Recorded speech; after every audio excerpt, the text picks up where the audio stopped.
Welcome to episode 84 of the Highly Relevant Podcast. I am your host, Jack Rico, and on this episode, I talk to Luis Miguel Echegaray.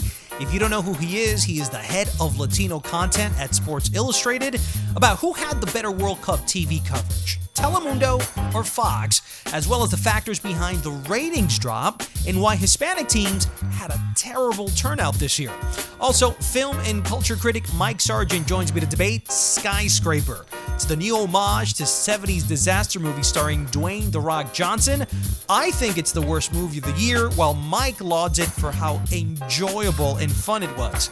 This leads me to the question, when does the line blur between a bad movie and a bad fun movie?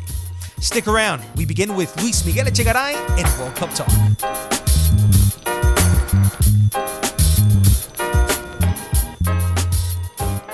I'm here now with Luis Miguel Echegaray. He's the head of content at Sports Illustrated Latino. Three things I particularly wanted to talk to you about today, and one of them was, number one, talk about this ratings decline that has been all over the news, from the Wall Street Journal to the New York Times. Also wanted to talk to you about the acting. Probably one of the biggest things that have come out of the World Cup is Neymar's acting. It's been part of memes. We've seen it throughout the whole tournament.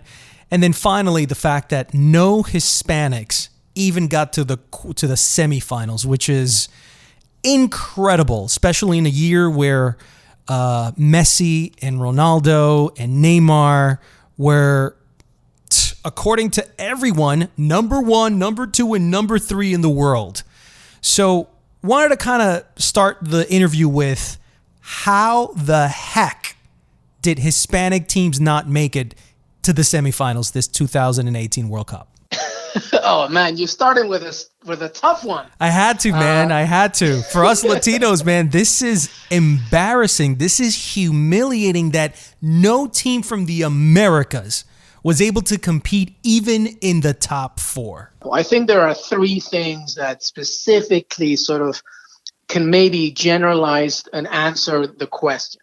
One is, we have to remember that when you look at the makeup of the players within every squad, if the majority of them, and this is something that Juan Carlos Osorio, Mexico's coach at this moment, Mexico's current coach, we'll see what happens in a few weeks, but at this moment, what he says, which is the priority to focus on the best leagues in the world, to play your daily club domestic soccer in European leagues, is so valuable that by the time you come together as a unit from a national team perspective, it's going to help you tremendously.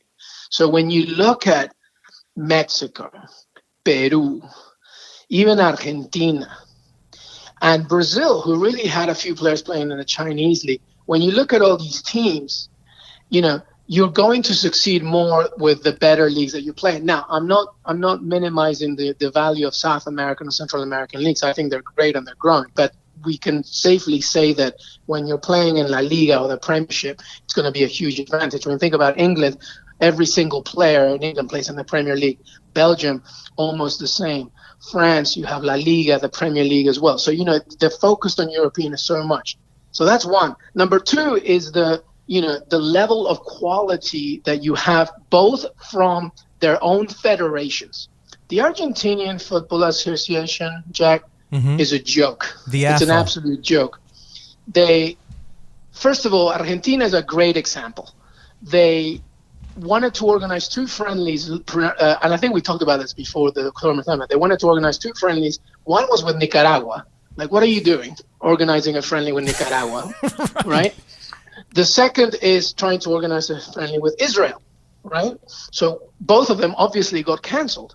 So that meant that Argentina played a grand total of 3 friendlies leading up to the World Cup in 2018. And that was, by the way, was the same with Colombia. Here's what I think. I particularly think that the star players of these Latin American nations, including the Hispanic ones in Portugal and Spain, but mostly the Latin American nations, all the star players underachieved. Where was Keylor Navas? How come he wasn't the best goalkeeper coming into this World Cup because he won the Champions League. He was untouchable during the regular season and other types of tournaments. Messi was nowhere to be seen. Who was Messi? What kind of player? How can we call him the best player in the world? Maybe he's now officially the greatest regular season player in the world, but there's no way you can call this guy a winner. Can't even win a Copa America in Argentina.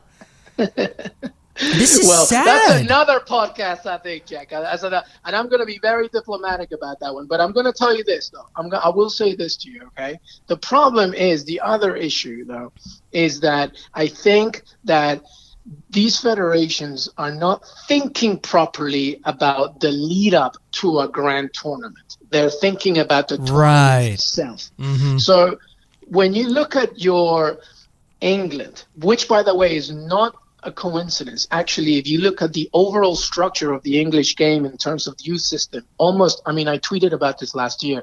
In 2017, almost every single age group, like the under 20s, under 21s, under 19s, under 17s, they either reached the semifinal or they won the entire tournament. We're talking like World Cup and European Cup, right? So it's like there's already a thinking behind what to think about the future, what to think about the present, and planning really well accordingly what to do in the lead up to the World Cup. I think Peru actually did the best out of every nation, taking in mind that it hasn't been at the World Cup in 36 years. It performed so well, a great coach, the federation has finally woken up. And that actually is not the same for every other team that's happening.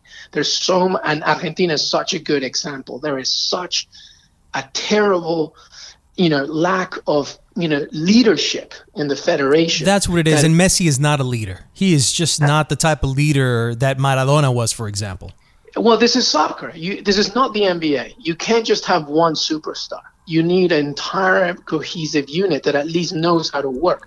I understand that. I understand that, Luis. But, for example, today we were watching Pogba. He's a leader on the field. He goes back, he defends, he attacks, he sets up, he builds up, he talks to his players. That is a leader.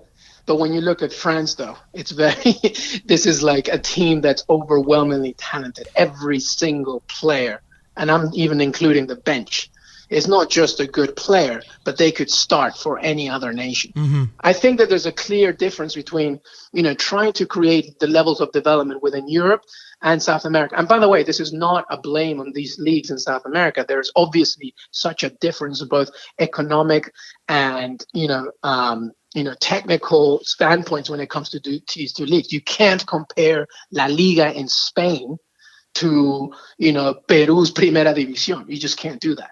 Right. But there's more context to it. And also, there's also the argument about, yes, these teams reached the semifinals. And I completely agree. I think it was a really disheartening, terrible performance from Latin American nations.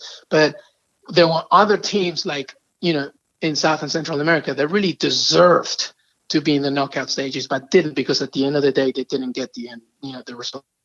All right. So let's begin with Uruguay. Uruguay almost could have made it. They've made it to the quarterfinals so many times already. We're almost like used to it. Cavani goes out. So an injury prevented that team from even being more competitive. Spain. Yeah, Cavani was a big loss. Yeah. Spain, I was in Spain when they got eliminated by Russia. I've heard theories, and I'm not saying these are legitimate, but it's what people are saying, that Russia was doping. Because how is it that on the 108th minute, you're running like balls out? Like, well, you didn't even need that game to have that kind of rumors going around. That already was existing. Right. That was already legitimate, in fact. But in this particular World Cup, there was talk about that, and obviously Spain underperformed, underachieved. Yeah. Portugal, after the first game, you thought Ronaldo was just going to, be banging 3 goals a game. That didn't necessarily happen. You're starting to see his age, his stamina just isn't there. Messi was a no-show, and that's probably it for him. Brazil and Neymar, once again, they get to the finals, but something happened. There was a lack of cohesiveness. That team wasn't clicking. Costa Rica, which in the previous World Cup had gone far, now was a no-show. Panama, which after Mexico was like first ever World Cup. During the CONCACAF, Panama took out, I think it was the United States, and eliminated them, and was top 3 in America. Yeah, it was always going to be difficult for them, though. Right. I mean, England, Belgium, Tunisia. I mean, that's a really difficult. Colombia didn't have James, and you know that if James was playing in the second game, just because of what we had seen in the second game when he did play in that incredible pass, I mean, talk about a leader. We could have had a better shot before they got eliminated. Then you got Mexico, which is a head scratcher. What the heck happened to this team? This team had all the factors, had the momentum going, and they just caved in under the pressure. What happened to this Mexico team that they couldn't get through? Here's the thing. I think that the biggest problem with Mexico was that Juan Carlos Osorio refused to go back to all the good things that he did against Germany tactically, and therefore shot themselves in the foot. I think that Brazil's loss was obviously tough, but the bigger one was Sweden, because Sweden really indicated exactly what could have happened after you reached the group phases. As a result of that loss to Sweden, Mexico came runner-up, right? So had Mexico won it, maybe the momentum and confidence would have been better. Also, the approach for Mexico in the round of 16, I thought Juan Carlos Osorio did a terrible job.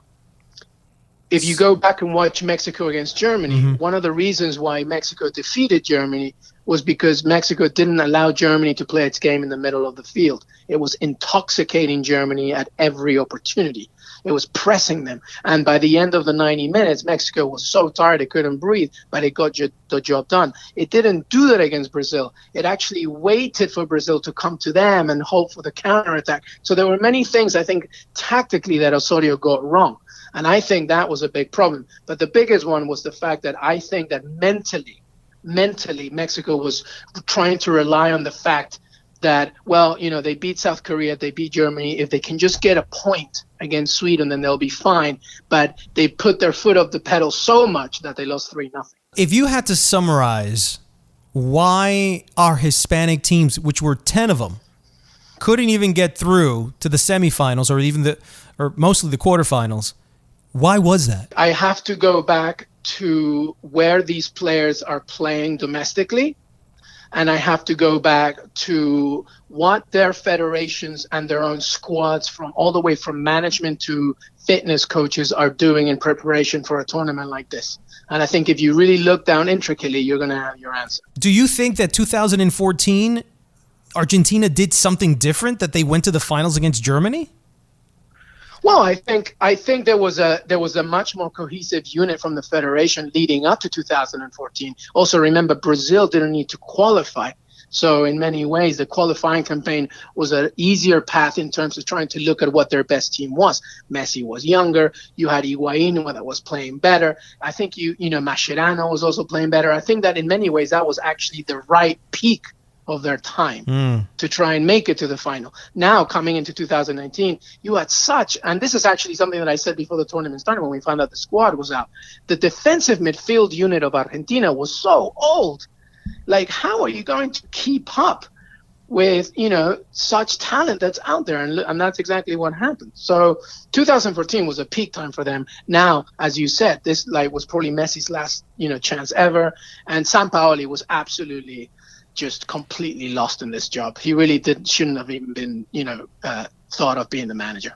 So let's move on to acting at the World Cup. One of the key viral moments of this World Cup was Neymar barely being touched by a player from Mexico, and I believe it was Layun, and him rolling over as if he got shot from 10 different angles by snipers. It was laughable. What is it about these players that they feel that they have to act in such an exaggerated and theatrical manner to get a call? Well, first of all, if you look at Neymar's entire career, and I'm not saying he dived all the time, but if you go all the way back to Santos, one of his biggest, lack of a better word, talent is to draw you in and play the mind games on you so much that his acting almost becomes art because he's trying to get you frustrated, and it worked every time.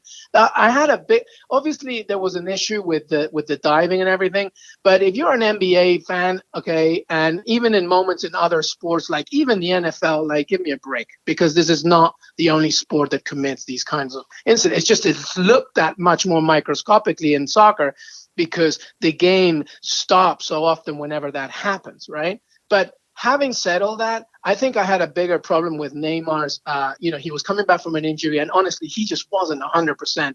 And there were so many moments when I thought he should have just come off anyway. And I think the diving was actually a result of that frustration, that he knew he wasn't 100%. He just knew it. You just saw in so many games, especially the opening match against Switzerland, like there was, a moment when it was about 65 minutes in, and Neymar should have come off, but he just wouldn't, and he didn't. And actually, I don't know if it was a Tite fault, Coach Tite, or Neymar himself telling him that he's fit enough, but he clearly wasn't the player that he was. And I think the extra diving was a result of that. I think that this diving theatrics that a lot of these soccer players do at the stage of the World Cup is insulting to the fan.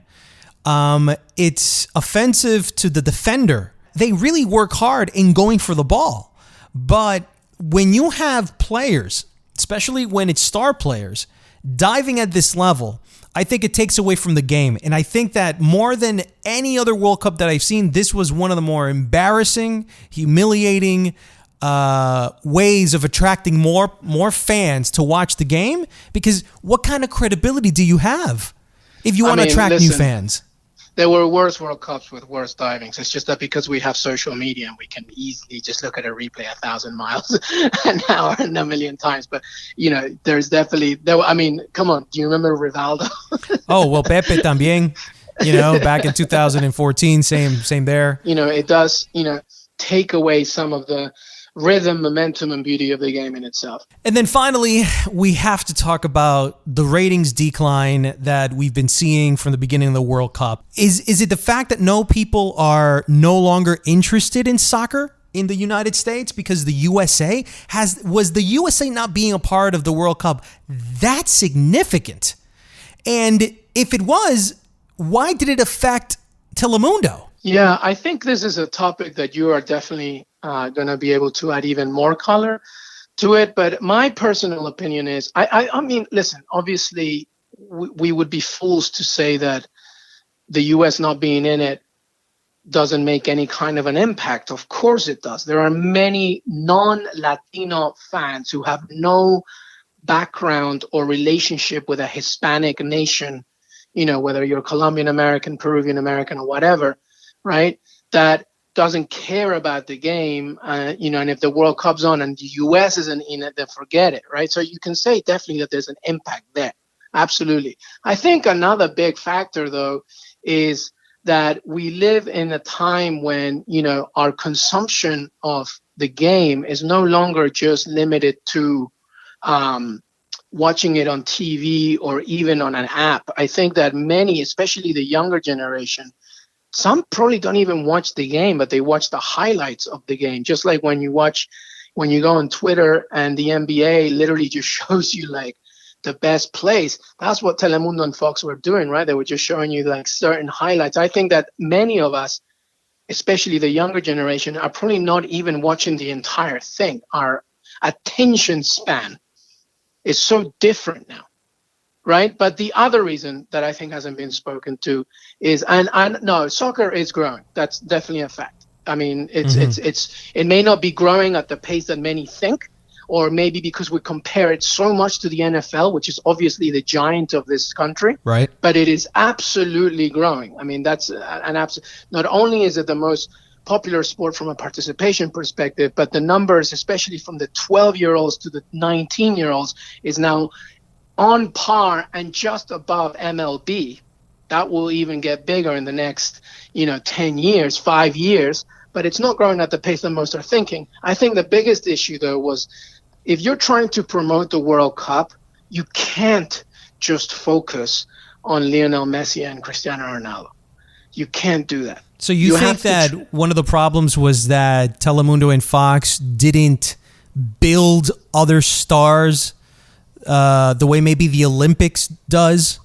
Yeah, exactly. I think Telemundo did a better job because I think Telemundo really was trying not to focus on Messi and Ronaldo. In fact, I wrote about it. Like, I think it was trying to focus more on the culture of the game and trying to celebrate the Latino nations and Hispanic nations from a Spanish perspective. Obviously, with Andres Cantor being the name that he is, I think Fox was really, I mean, if you look at the opening trailer, promoting the World Cup, it was trying to be so Hollywood and focus on Ronaldo and Messi. But the problem is like, that's nice for filter. That's nice to feed your brain for like 10 minutes. But to educate people on the game is much harder. And that takes longer than just a commercial. And that's what I think we need more of.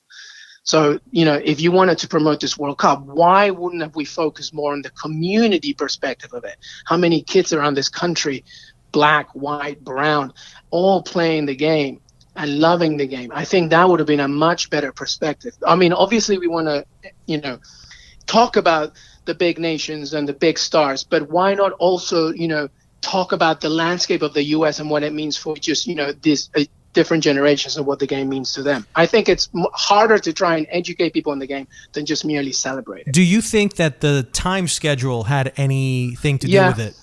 Yeah, I think so, for sure. I mean, if you think about Brazil 2014, the earliest game was at 11:30 a.m., 12 p.m. lunchtime, right? Mm-hmm. Whereas Europe, in the group stages, the first Saturday was 6 a.m., the first game.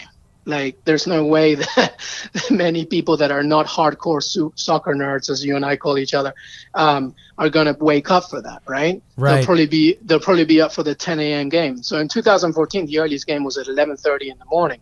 That's pretty good. Right? And then you had like a 6 p.m. game, people getting out of work, whatever. The last game was 2 p.m. Would you agree with the notion, and something that I saw the Olympics do just a few years ago, where they would record and tape some of the primetime matches and then delay it for primetime viewing? Yeah, I love that idea. Would you agree with that? Yeah, I do actually. And I think, when I was thinking during this whole tournament, now as you're asking me this question, I was actually thinking about it. And I totally forgot until you literally just reminded me.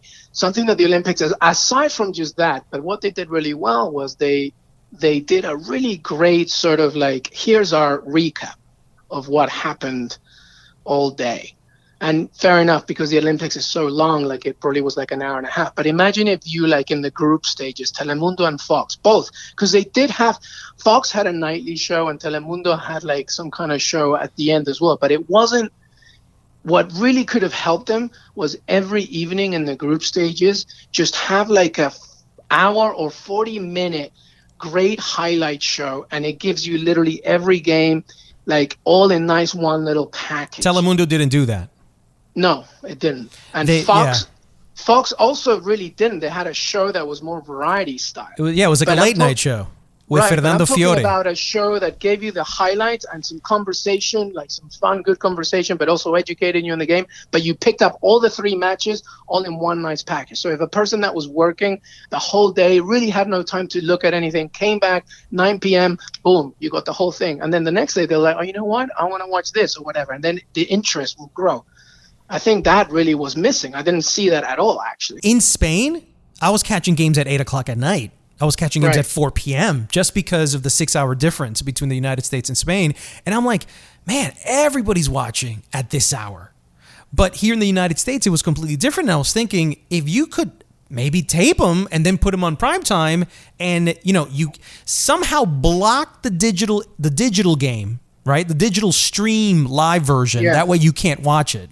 And there's no way to watch, let's say, Mexico, Brazil at all, online or on TV, and then you save that game for the nighttime, even if you know the score.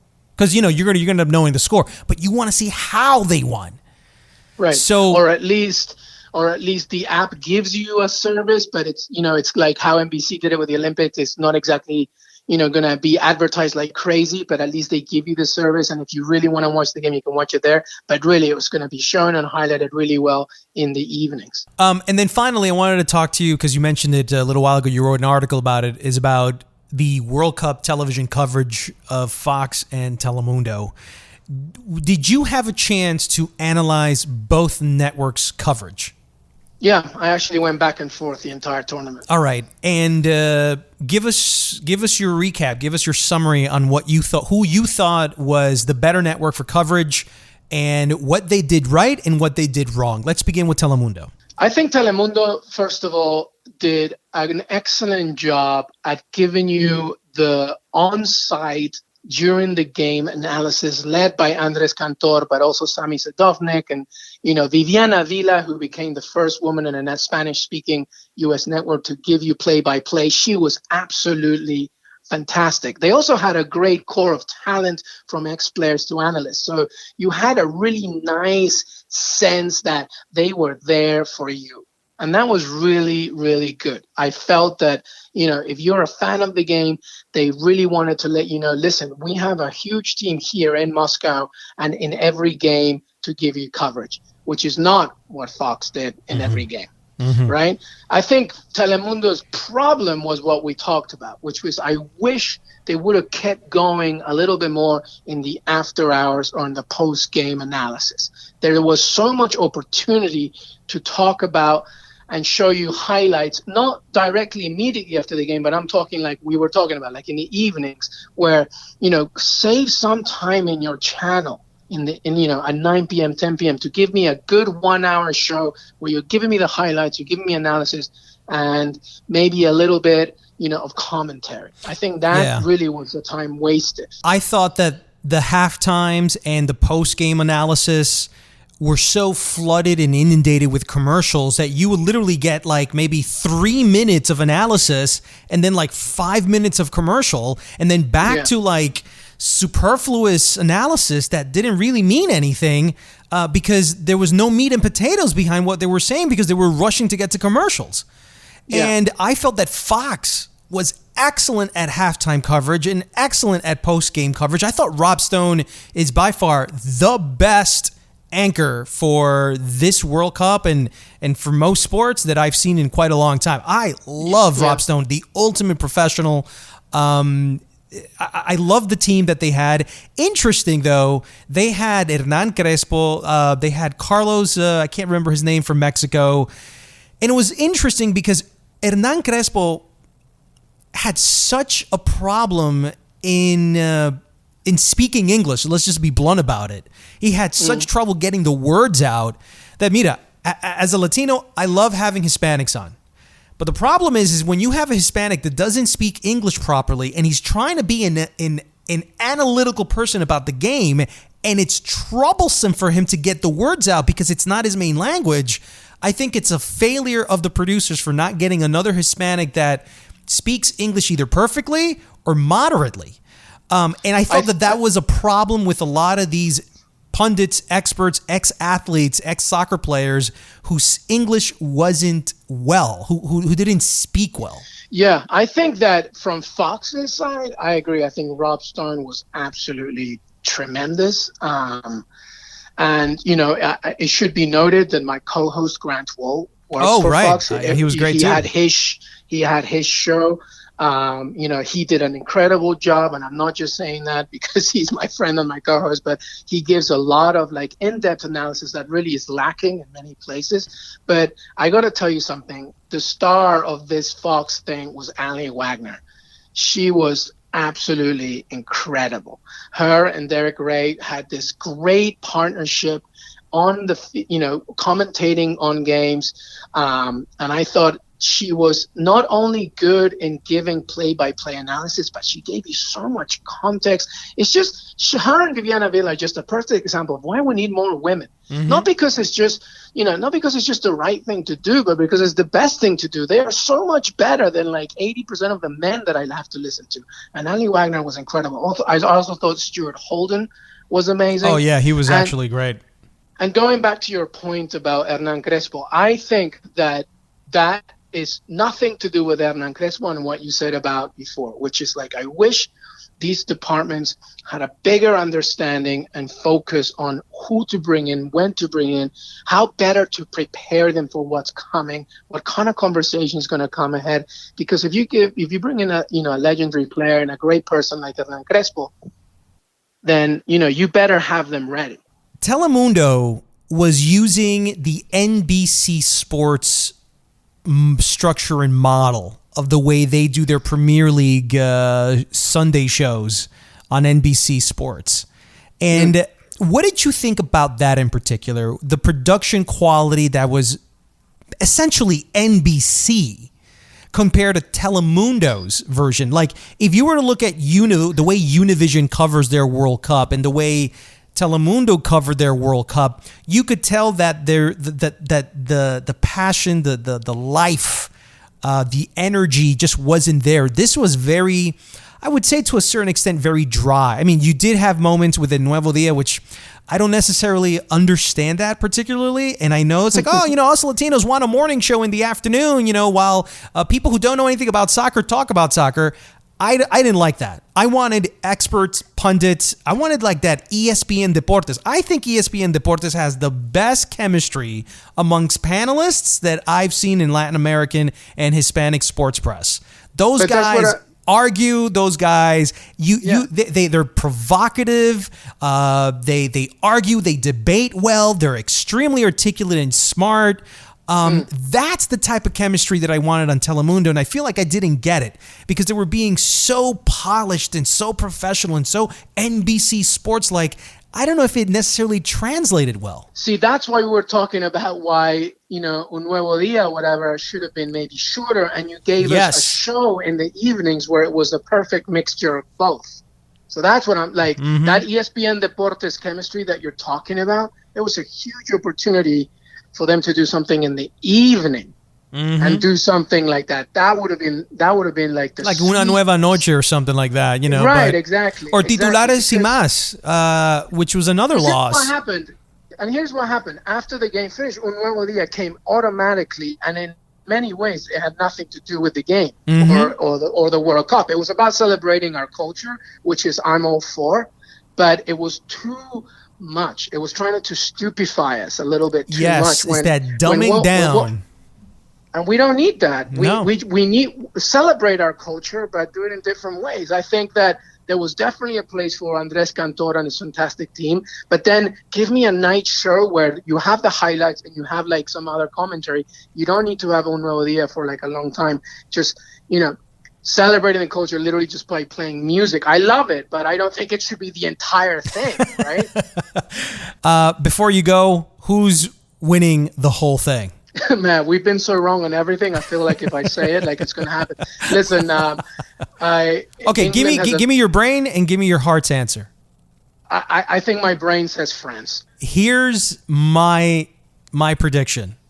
Croatia is taking the whole thing. Wow. Well, my friend, if that's true, I'm buying you a pisco sour, a ceviche. We'll take you out, and dinner's on me. They haven't lost a game. But they haven't properly been tested, so let's see. Well, listen, supposedly Argentina was the test. You got the best player in the world, right? Yeah, but you know what happened? Listen, Luka Modric is the best center midfielder in the world. There's no doubt about it. But and when you have Rakitic and Kovacic and Mandzukic and Perisic, and that's 5 guys that are like all-stars. And yes, look, Croatia-France would be the game to watch just because I think England just doesn't have the experience to handle these big games. And by the way, I also don't think they've been properly tested. They're going to be tested now with Croatia. But I don't think... But I think I let it blur the whole way. All right, Luis. Hablamos. Muchísimas gracias. Muchísimas gracias, compadre.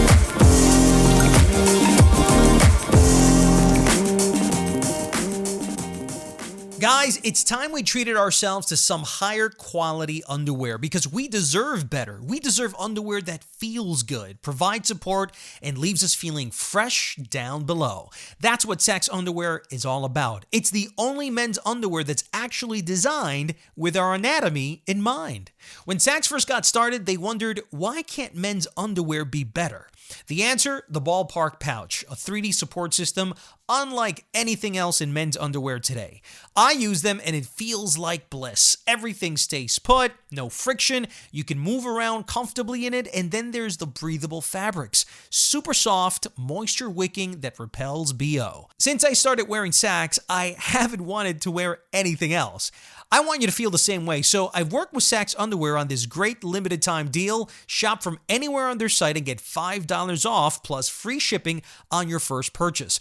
But to get this great offer, you need to use my promo code HIGHLYRELEVANT at checkout.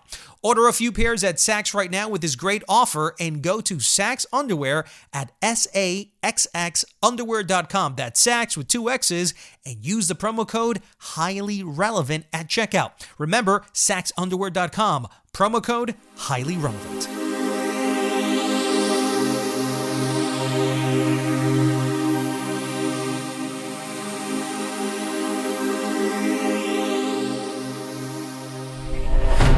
Mr. Sawyer, you are the very first family we've had in the residential section of the Pearl. After your security assessment, what do you think of the building? The Pearl is the most advanced super tall structure in the world. It's a breathtaking achievement. But No one really knows what would happen if things go wrong. let it burn. Mike, I can't believe that you think Skyscraper was a fun movie. You must have been in the theater with me. I couldn't wait to get out of there and to tweet and tell all my friends, including you right now in real time, how terrible and god-awful this movie was. First of all, I got to disagree with you. Okay, I think, well, I'm going to say this, and then I want to hear why you hated it. It's a 50-50 movie. It's one of those movies I think critics either you enjoy it, you kind of... It's a matter of perspective. It's what side of the fence are you at?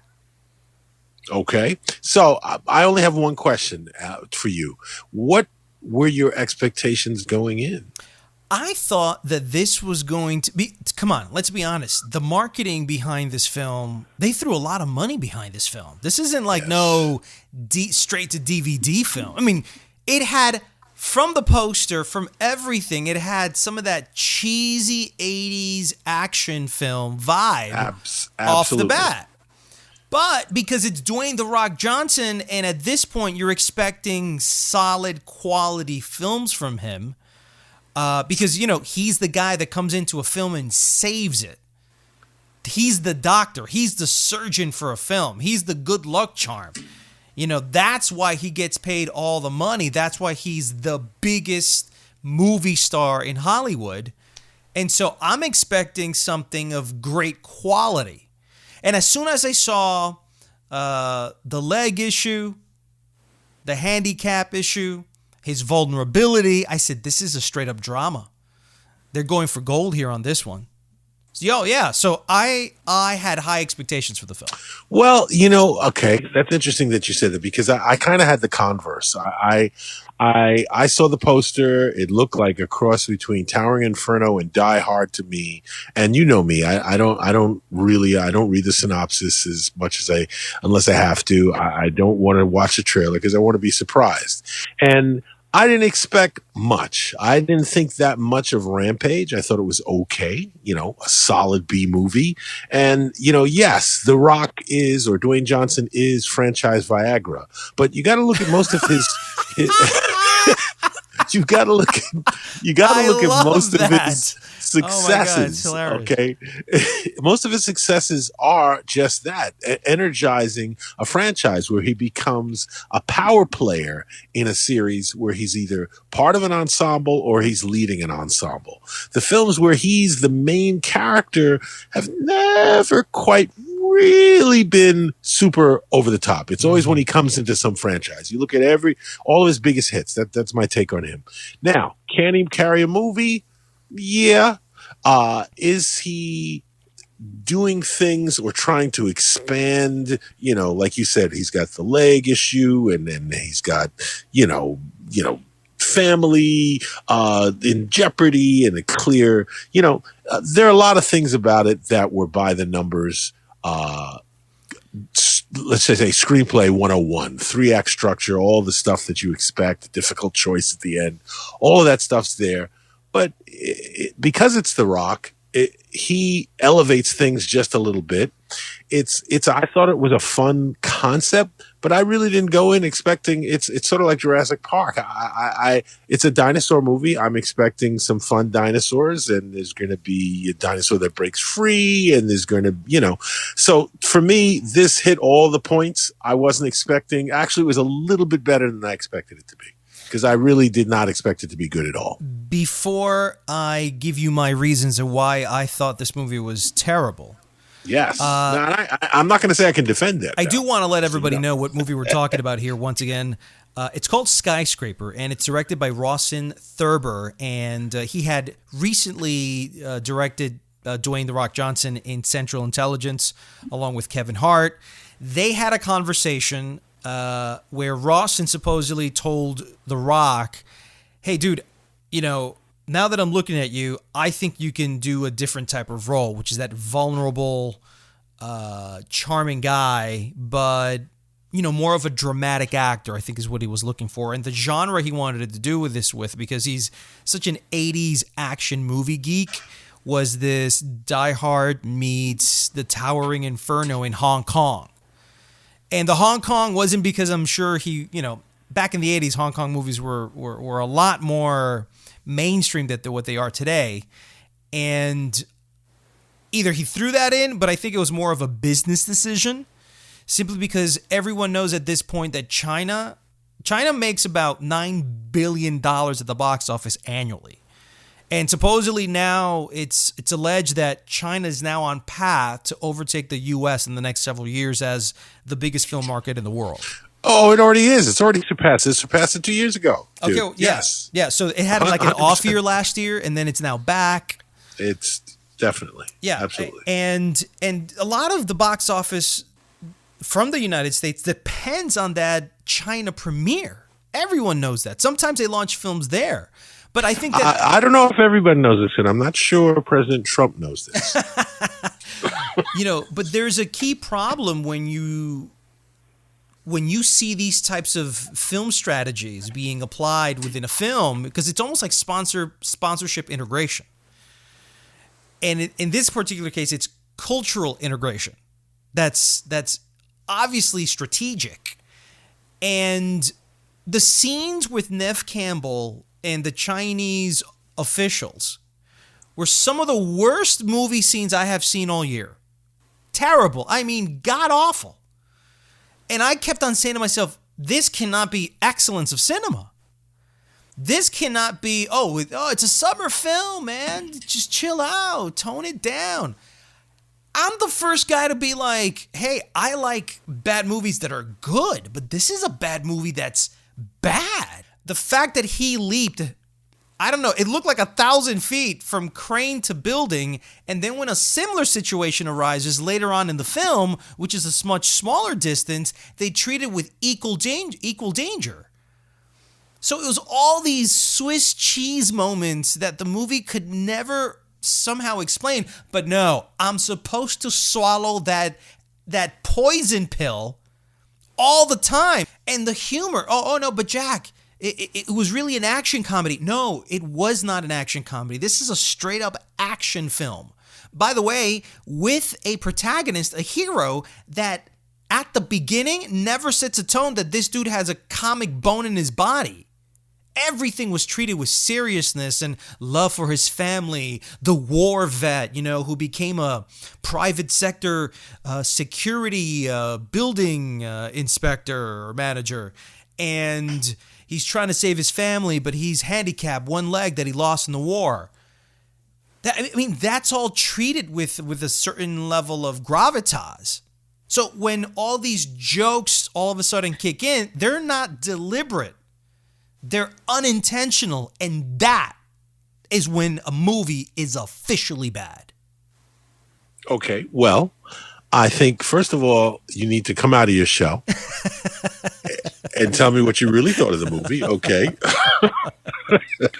Well, Don't get me started, Mike Sargent. Okay. First of all, I can't disagree with some of the poor writing. This is true. And there's definitely there are a lot of things that are leaned on here. This film that leans on the Rock's personality. They've nuanced it. I see why he wanted to do it. He wanted to play a character who was vulnerable and has dramatic. Something He wants to go from an action star to a drama actor. Well, I think he'll have the opportunity to do that. But this is an action movie. This is, like you said, a summer action movie. And summer action movies do have humor. No matter how much drama is in there, there's still humor. This was a bad setup because in Die Hard, Bruce Willis from the get-go had that Spider-Man New York humor where everything coming out of his mouth was funny. But think about this, okay? That's because they cast Bruce Willis. Now, you probably know the story behind Die Hard. Bruce Willis was not the first choice. He was like the seventh choice. And none of those people had comedy chops. They wanted an action star. That Burt Reynolds was going to be in this movie. There are a whole bunch of people that were supposed to be in Die Hard that turned it down.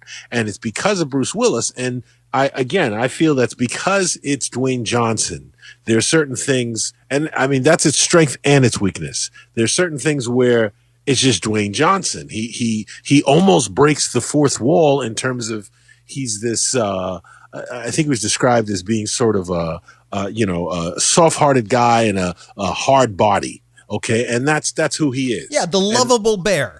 The lovable bear that could snap your neck. So he does these things in there where he's like he's got one leg, but he's still kicking your ass. You know what I'm saying? No. So, you got to say it in the trailer voice.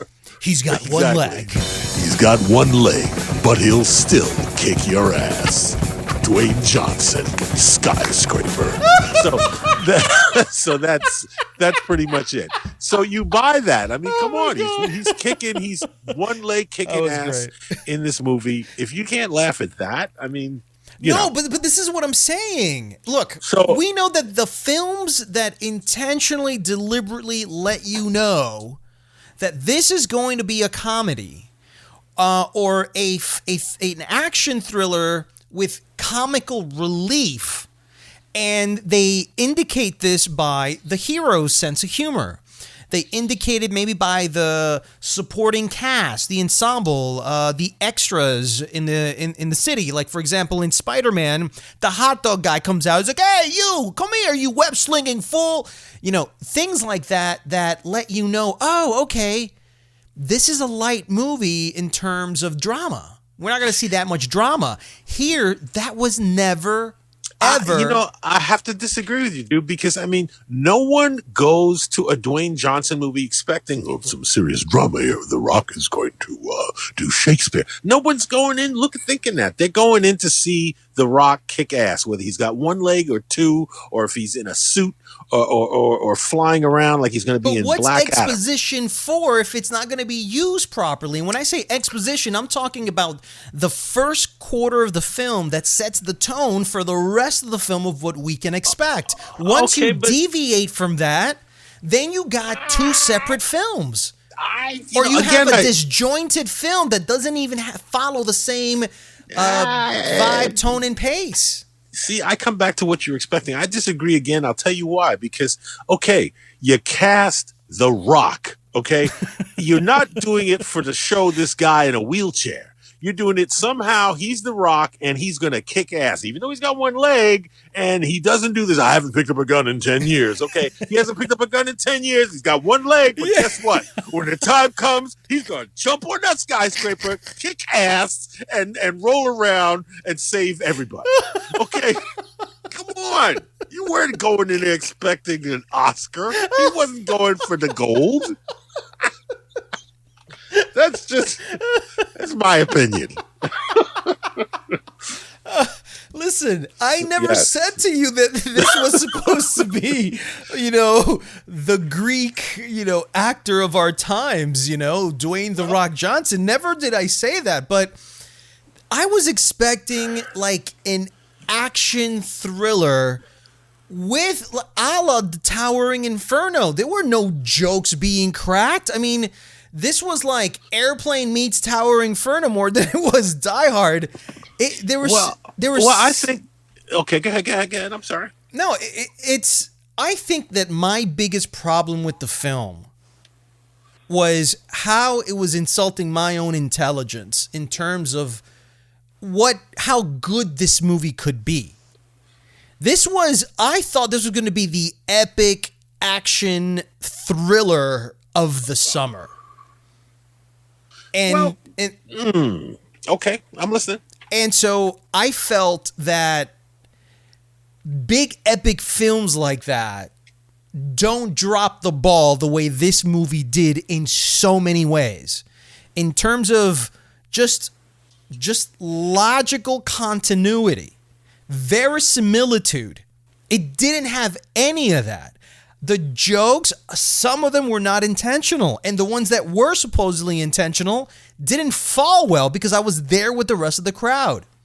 And so all those little disjointed efforts accumulated in my brain, and my experience was at a low. Yeah. Bad movie. All right. Well, you know what? I can't disagree with any point you're making there. The writing definitely, and when it tried to be funny, sometimes it was trying, it was just not clever. Some of the banter between characters was definitely lame. Okay. And some of the villains, come on, the villains. You can't get any more two-dimensional cardboard than those guys. That was drawn by a 5-year-old, these villains. Well, again, I it's cannot Dwayne, argue. but it's The Rock. No, I can't. No, movie, no. So. I cannot argue. I'm not saying that he's in it and you got to forgive all the crap. I'm saying that yes, there are a lot of things about it that in the hands of a better rewriter.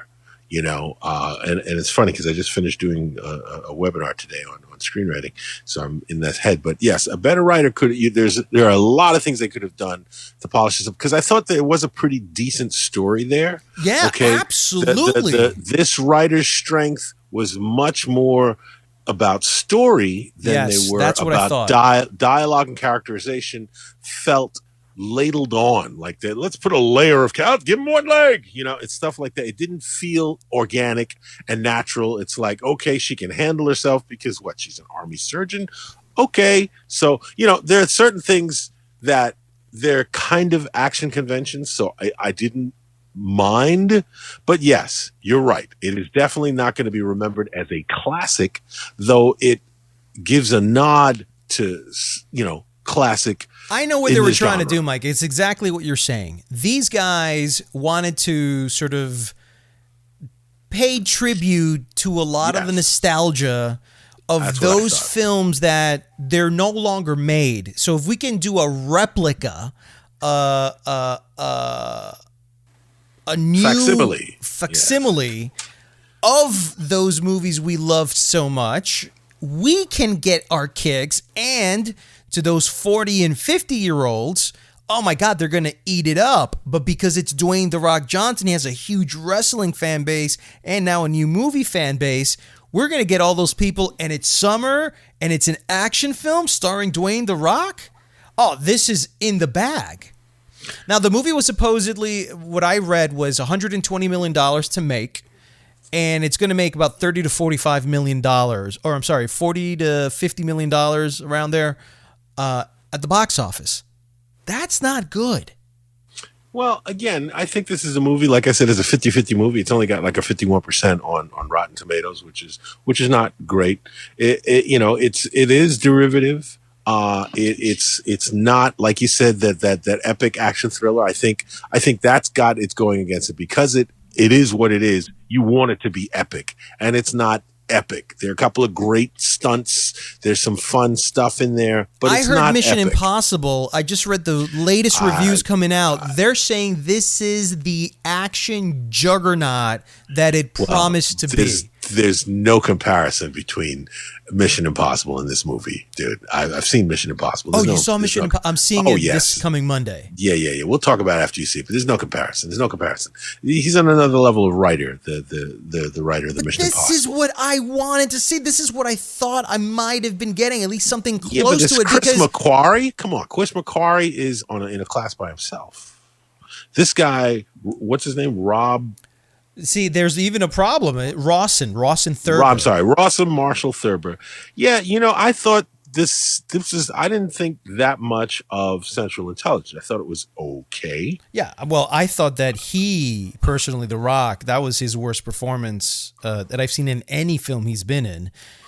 I don't know what he was trying to be, like a nerd, but with muscles, and I just didn't like the persona. Yeah, well, you're talking about in Central Intelligence. Yeah, I felt the same. Well, again, you got to look also at I didn't think he nailed that character. Yeah. No, well, Thurber, his background, he's an actor, and his claim to fame is Dodgeball. He wrote and directed that. Oh, the one with yes, Will Ferrell. And that probably is still considered his best film. And for me, that's not a film that I would consider a great film. No. That's his best. No. So finally, what was it that you actually enjoyed from this film? Well, Outside what I of the enjoyed, observations, but I want to hear your own I'll tell you what I enjoyed. I enjoyed the setup for the film. I kind of, there's a pleasure in watching something that's well constructed. There are definitely flaws, like you said. There's some Swiss cheese there, but I enjoyed the setup of like, okay, this is what this character has to do. I like him enough that I'm going to see how much fun he has with the whole concept. There are a lot of things that, because we see a hall of mirrors, there's going to be a hall of mirrors. Because he says, turn it off and turn it on, she's going to turn something off and turn it on. There are a lot of things that are set up and pay off. So you could see those as bad things. I felt that they were, they were fun because it stayed in its lane. It never rose to any other level beyond that. But again, once I got in that lane, you talked about the tone. I also have to say, I think Die Hard changed action films forever. And I think it not only in premise and everything, but the idea of making sure there's humor with the action hero. I don't think there's been an action hero that has not had humor in a successful action film since Die Hard. Oh yeah, okay. All the Mel Gibson, all of it, and that was Lethal definitely Weapon films. All of them, yes. Eddie Murphy action films, 48 Hours, yeah. So I think action comedy came into its own in the 80s. Also, at the same time, this big muscle, you had Schwarzenegger and Dolph Lundgren and the Muscle Man action films. And he's the natural progression of those guys. And this film could have been the natural progression of that. But again, I enjoyed it because I felt that it didn't try hard to be too much more than it should be. You disliked it because you thought it could have been. No, because I thought that if they maintained the tone that they were selling us, which is the dramatic Dwayne Johnson who is handicapped, a man who his whole identity is based on being a superhero essentially in real life and looking like one, to see him that vulnerable physically, I thought was the golden egg for him. And if it maintained some level of verisimilitude, some realism that one can go, okay, that makes sense. The jump was the buildup to that one scene, and then everything thereafter was stunts that were a bit inferior to be able to maintain that as the highlight of your movie watching experience. If they would have maintained that level of realism, I would have been okay. It would have taken another rewrite. That's what it would have taken. It would have taken another rewrite, and I thought it would have been as competitive in the summer action films that we've had this year with Jurassic World and Avengers, etc. But it was like, hey, this is a wink and a nod for all you nostalgia nerds. It's kind of bad, kind of like the other ones from the 80s were too. Ha, ha, ha, ha. No, man, you kind of screwed it up for me. So that's my particular opinion. I do want to say that for anyone that wants to go see the film, and you're like, man, thing is, Mike made a lot of good points to go see the film, but Jack made some good points not to see the film. Here's my overall summary on the film. If you just love Dwayne The Rock Johnson, and you want to see whatever he's in, go for it. Is it so bad that it's not worth watching at all? No, it's not worth $20 in 3D and $25 and $100 for the whole family. I don't think so. But if you're going at 11 in the morning and it's like a $7 deal, it's not breaking the bank in any way. You're not feeling guilty because you missed the money. Go watch it. I think it's more of a DVD film, a straight to DVD film, than it is a theatrical, epic summer flick. Well, there's some pretty big stunts that look good on the big screen. I got to say that. That's true. That's true. But, you know, a lot of this stuff was CGI. I saw it a mile away. The effects weren't that great. I didn't have any issue with the effects. It's just the cheese on this film, man, was just incredible to me. You know, I understand that bad movies can sometimes be comfort food for many moviegoers. I get it, because I'm a defender of bad movies. When you work so hard, Jack your Rico, brain defender of bad movies. No, but I mean, let's look at this. Let's look at this realistically. Sometimes your brain is fried, man, from like overlooking documents and papers or looking at your computer for, 10, 12 hours. I've been in those situations. You're fried, and all you want to do is zone on something that allows your brain to somewhat recover your motor skills. And bad movies, for some reason, are perfect because they don't use up that much cellular neurons for you to have to put extra effort in figuring out a film. That's why most people who are fried don't want to watch like The Matrix, or maybe they do if they're high or something like that. It's true. But It's true. They want to watch something dumb, something that is brainless. And if you want to watch something brainless, this is a perfect movie to watch. Well, I don't think it's completely brainless. I think you're being harsh. You're a harsh critic, Jack Rico. But I can't say that it's a great movie, but I really didn't think it was terrible. I did enjoy it. I had a lot of fun with it, and I went in with fairly low expectations. And it's I would say it's consistently amusing. That's what I would say. Consistently entertaining. Though you said it could have been a golden egg, and you think he'd laid a different kind of egg. Is basically what you're saying. Yeah. All right. Well, I hope you guys enjoyed this conversation, this debate that we had. Mike, I enjoy doing these with you. I wish I could do them for every single episode. You and I have talked about doing our own podcast. Yes, that will come. That has to come. Yes. I think people really enjoy these conversations because I know I do. So thanks a lot for being on the podcast today, my man. Thank you. All right. Thank you, man. That's it for episode 84 of the Highly Relevant Podcast. I want to thank Luis Miguel Echegaray and Mike Sargent for chatting with me, and I hope you guys enjoyed the conversation as well. If you'd like to support the show by sharing us on your social media and telling all your friends about it, remember, it's through your word of mouth that our show can grow. I'm Jack Rico. See you next week on another episode of Highly Relevant.